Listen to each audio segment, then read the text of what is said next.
So you want to write a book. Where do you start? These are two different questions. The first question has to do with having a concept. And where do you start when you have a concept and you don't know how to get to it on paper? That's one question. The second question is you have a story idea, you have the good idea of who the characters are and everything like that, but where do you start with putting words down on paper? In this video, we're going to focus on the concept idea and how do you get to the position to be able to start putting words on paper. I'm Kelly Blanchard, the author of the Chronicles of Loic series.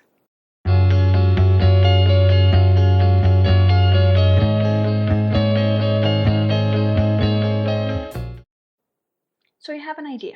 You really want to write the story, but it's just a vague idea and you don't know how to make it bigger, how to really make it so that the readers will just get into the story and enjoy it and forget about the world around them. How do you do that? How do you get from a small seed of an idea to a big world universe? How do you do that? All right, now, there's a lot of different ways you can approach this. The first way to understand is that you do not need to plan. You do not need to develop worlds. You don't need to do all that planning. You don't need to. Okay, it's okay. If that's the kind of person you are and you don't want to do that, okay, that's fine. You can figure it out. But if you are worried that you might get stuck later on, then having a good idea of the world around the characters and how they interact with them, then that will help you later on, because your character is going to run into other characters, and each character has their own motivations and different agendas, and it's good to know ahead of time what's going on instead of just winging it completely. So again, if you want to wing it and you want to figure it out on your own, that's okay, totally fine. But if you want to have a little bit of a heads up of what's going on, building a world is a good idea. You can go into as much detail as you want or as little detail as you want. Again, it's up to you.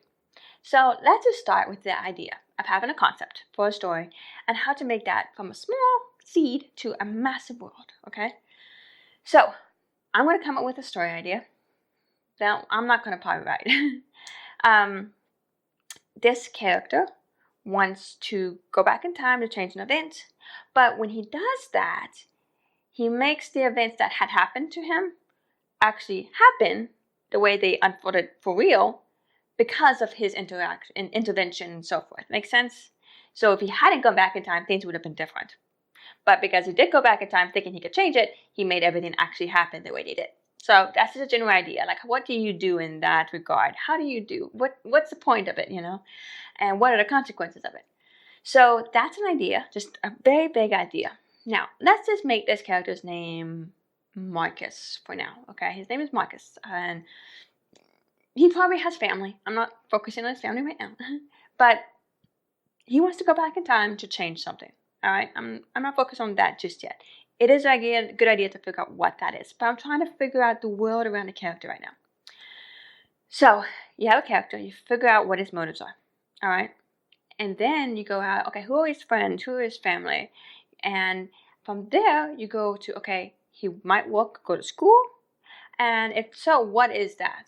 And then from there, you go to, okay, well, where is his work or school? What kind of community is it? Is it a big city, small town? What is it? And then that city or town is in a state, country, kingdom, whatever you want.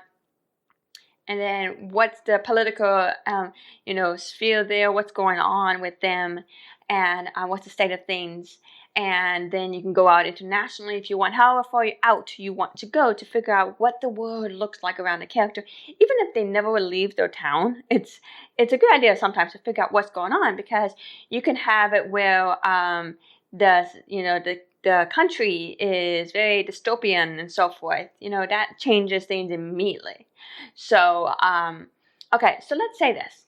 If you want a standalone story, you can have Marcus by himself create a time machine so he can go back in time and figure out that he can't change anything, even if he wants to. Or you could have him create like some kind of super abilities of some kind. Now, that's if you want a standalone story. Now, you could probably make it, stretch that out a little bit to a few books, but it has its limitations. However, if you really want to make it into a much bigger scope of things and maybe have it to become a big series, then you can have Will Marcus is actually part of an organization that goes back in time. All right, now this happens a lot. We have stories of organizations that time travel all the time. But okay, so how do you make it different? This is something to think about. how do you make it different from everybody else? So one thing that I like to do is, what is it that people say you shouldn't do? And if you think about it, people say you shouldn't go back to the time where you existed. You shouldn't interact with your past self. So, okay, what if you did? And you see, you can make up your own rules to it. And now, what if the only time that you can go back to is actually a time where you existed? So, if you're born in 1980, if you're born in 1980, then whatever age you are now, you can only go back to 1980. Make sense? So that's the only ability that you have to time travel, is within your lifetime. Now that means you can't go back to Adolf Hitler, you can't go back to Abraham Lincoln, you can't change those events. But whatever events you have happen in your life, you could attempt to change. So say it's a whole organization, and the older people actually would be a little more valuable because they can go back further. So it kind of makes it for an interesting idea of agents that are older, that are actually really experienced, and this is what they do. So that's the general idea of how to make things unique and yet similar in a way, but put your own little twist on things. So you see how I did that? I had a character. I have his motivation, what he wants to do. And then I haven't figured out yet his family and friends, because I'm not there yet. I'm not going to go into every single detail in this video. But then I introduce an organization. Now, where is this organization? Now you could think, okay, maybe it's in a big city and it's a skyscraper. Now that could happen, that could be the case. Or it could be in a small town and undercover or something like that. Whichever one, both ways have been done, both ways, can still work. So figure it out. But what if this country is, dystopian kind of country? That really makes things different. Like, okay, there's a little bit more desperation and different things and so forth. And so why is this organization doing what they're doing and so forth? You see what I'm saying? Having a concept of an idea. This person wants to go back in time and change things, but whenever he tries to change it, it actually makes everything happen the way it did. That's a concept, but then you start bringing in this organization and the fact that what state of the kingdom or country or whatever, and then you start seeing, oh, it's bigger than just this character's ability to do that.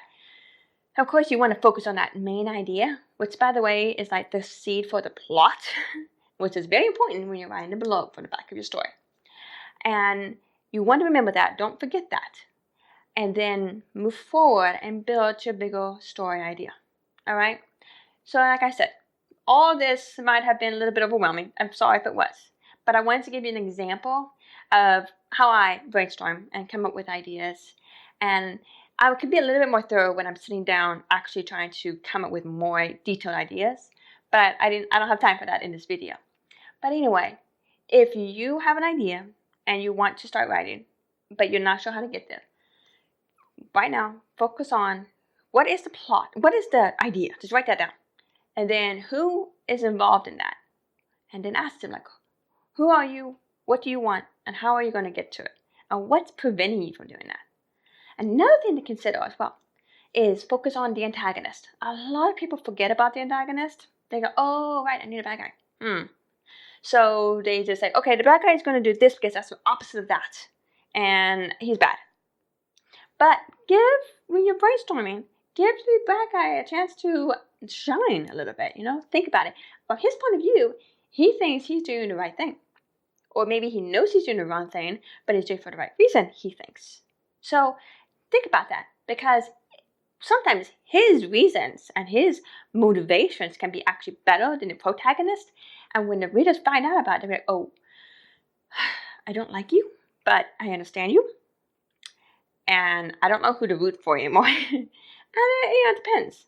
So it's better to focus on the villain, give them an idea, give them a identity, and make them real. Make them as real as a protagonist. Don't just make them shallow. Don't just leave them out there and then bring them in because you have to have a bad guy. Figure out what exactly is the motivation. Because here's the deal. The more answers you know, the more complex you can make it, and the more in-depth the story will be. Even if the answers don't come until way closer to the end of the series, the more answers you already know in your head, you can start putting seeds down and hints down, and for the readers to pick up, and they might go, I've got something, I don't know what it is. And then when it comes, they're like, I knew Start with something, but it's not what I expected, but it's awesome. You see what I'm saying? So go ahead and figure out as much detail as you can, because it's easier to unravel ideas, stories and questions in the later on in a story when you already know. It's easier to build up to it and to block paths and so forth as your character's trying to find the answers and figure out what's really going on. When you know what's going on and who's behind everything and why. Once you know all those answers, it's easier to manipulate the story. So take time to figure out who the villain is or villains are, and make sure that you can craft that story all together. And after that, of course, figure out what's the community, because the characters might be clashing with each other, interact with each other, but they also interact with other people and what's going on. And then the country, what's the state of the country, and then if you want to do international or interplanetary or whatever, you can go as far out as you want. It's all up to you. But remember, you don't need to have all those details figured out. It's good to have a good idea, but if your story doesn't go that far out, then you don't have to do that.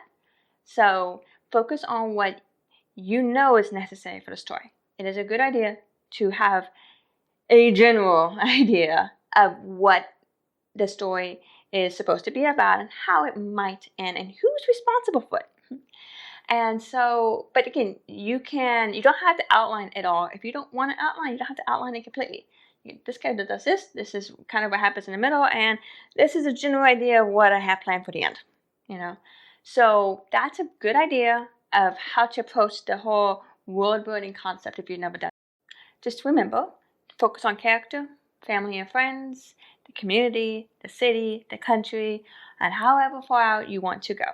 Now, if you don't want to plan at all, you're more than welcome to just dive right in. There's nothing stopping you.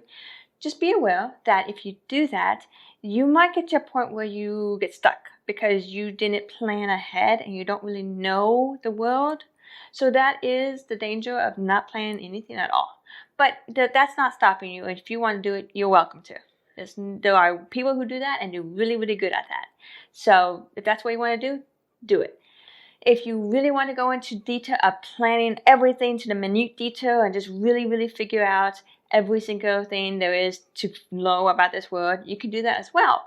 Just know that if you try to get to like the tiniest detail and every single thing you want to know, that can become a form of procrastination because you're focused so much on building the world rather than just actually starting a story. So but it's up to you what you want to do. So either way works, and all you have to worry about is, remember, you want to get started on writing. So if you've been hesitant to start writing because you don't know what you're doing, you don't have any idea of the world, then work on building the world. And if you want to jump right into writing, you can. There's nothing wrong with either way of doing so.